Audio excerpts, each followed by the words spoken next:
Basically a business or Build One South Africa indicating that it doesn't plan to contest the election results. They want to get on with the business of the day, as Kenny Mapanga puts it. Certainly, accepting the results. It's not much of what we heard. I actually want to bring in Professor Joleen Steyn Kotze on that. Prof, thank you very much indeed for your time. We haven't really heard much of that over the past couple of hours. Instead, what we've seen is a lot of discontent amongst political parties and a lot of contestation in terms of the results thus far. We've heard from MK actor Zuma was also not happy about that.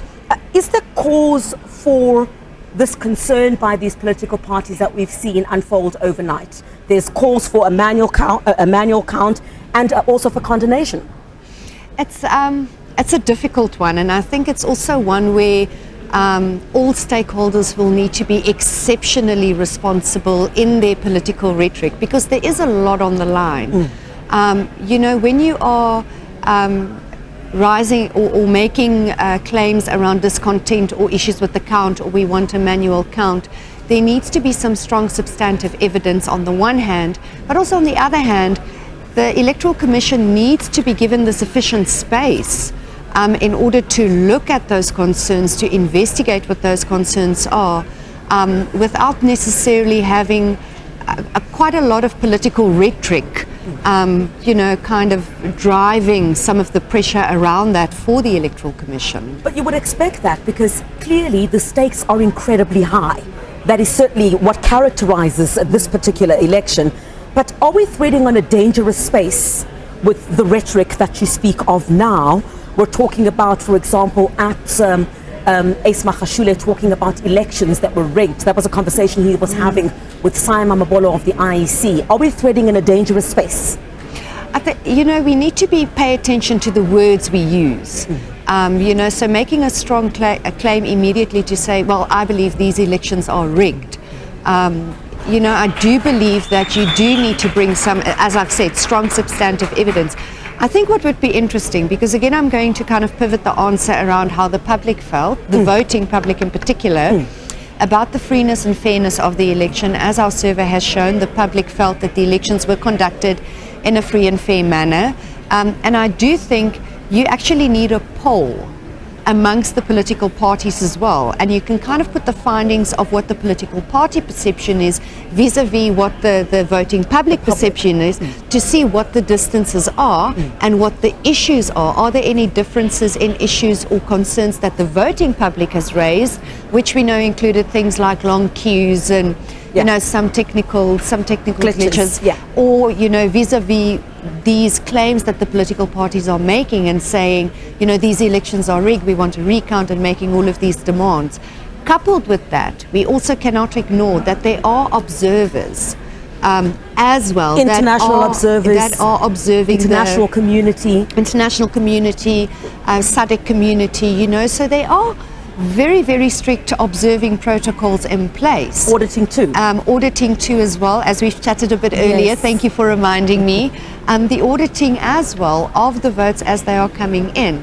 But again, there is a responsibility, I believe, on political parties to give the IEC space to finish the business of counting, because we are very close. We are this close to I think my last check was 97%, 98%, roughly about there. My eyes there. Yes, 97.73. So we are almost there. Get through that business, and then one can also start looking at what the objectives are, objections are, and if there are really very deep-rooted substantive issues that should be cause for concern. A conversation that hasn't been had, and I think we would agree here, is the issue of succession in politics. You have the UDM, Bantu Holomisa has been the face of that party. You have COPE, Musiwale Kota has been the face of that party. You also have the ACDP, Reverend Kenneth Meshwe has been the face of that party. Just but to mention those, if you take those individuals out of that party, Musiwale Kota has already mentioned that he's now going to hand over the baton. Do we see these political parties surviving? Is there enough emphasis being put on the succession in politics that when you remove these prominent faces that we've seen, these political parties will still be able to survive? That has been the interesting discussion we have been having, Yes. of course, around what is the succession planning in terms of the long-term sustainability of the political party. And I think for me, just as an observation from spending some time here this week at the Results Operating Center, I've often wondered, to what extent political parties are building their identity around an individual vis-a-vis around an actual party identity. And how taking that party identity to the voting public to ask to see if they can resonate with the voting public, not just the voting public of today, but think of the voting public in 20 years' time.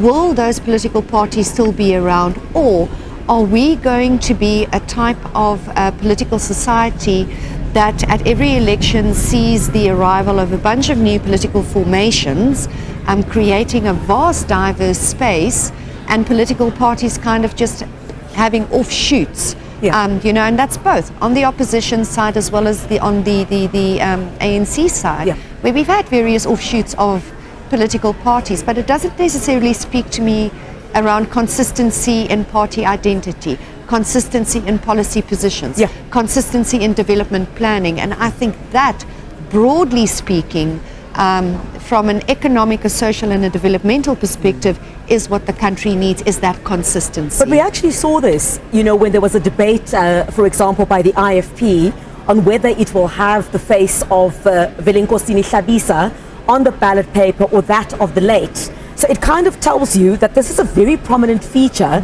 and a conversation that needs to be had about whether you build political parties around certain individuals or actually focus on policies.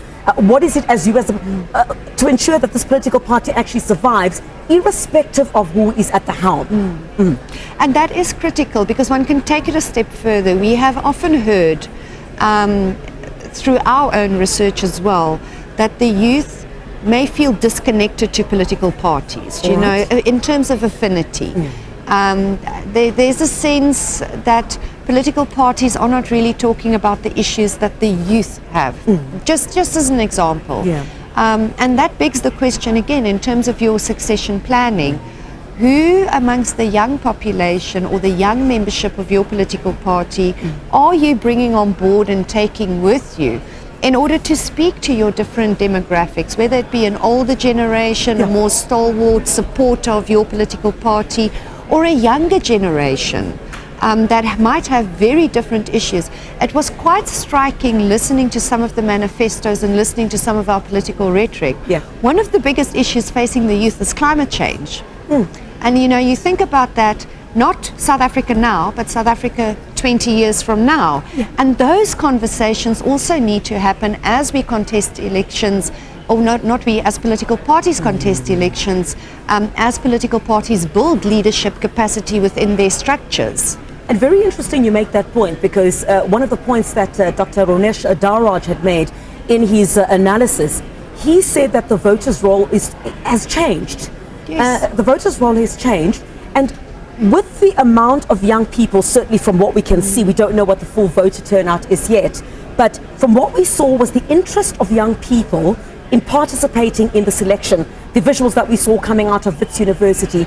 You need to tell them a different story. I am not by any means discounting what the older generation did and how important it is to remind the electorate of the sacrifices that were made. But the challenges of young people that they face today are incredibly different. They want to know, if I leave university, am I going to get a job? Am I going to be able to pay back my NSFAS a bill? Am I going to be able to put food on the table? Am I going to be able to look after my family? Is there something wrong with the manner in which political parties are structuring their messaging, in particular because of this voters' role, which is changing and no longer looks the way that it used to? It is an interesting question, and I think it's one that bears reflection. So maybe one day we can have a full round table with, expert minds here discussing this. But just in my view, in terms of political messaging, I think political parties might be too focused on political expediency. The political now. How can I get from A to B in the quickest way? without necessarily considering sustainability. And I think from that perspective, and I mean, we see it with some of the rhetoric and we hear, you know, some of what is being said here. The conversation now is about survival. We've heard that. The conversation now is about who are we going to partner with. The conversation is now about, I would argue a step further and going about political posturing for positions, which is a dynamic we have seen at local government level time and time and time again. So I'm just curious whether political parties have learned the lessons from the local government experience and whether we are going to see this political posturing for political expediency now, or whether political parties are going to take a step back and say, you know what, let's start thinking more in the long term. Let's start identifying young leaders that I can see in 20 years' time being the face of the political party. Bearing in mind, party identity also needs to change along with society in order to resonate with what society is saying.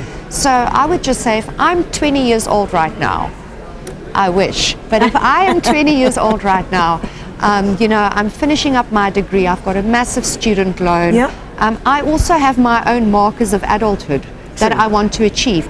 I want to move out of my parents' house. I want to get a job. I may want to start a family. I may want to start my own business. And if there isn't sufficient economic space and supportive space to do that, that also starts affecting human dignity because you start creating dependence. Prof, I wish we could chat a whole lot more, but certainly we'll continue with our discussions here as we continue with our rolling coverage. Prof.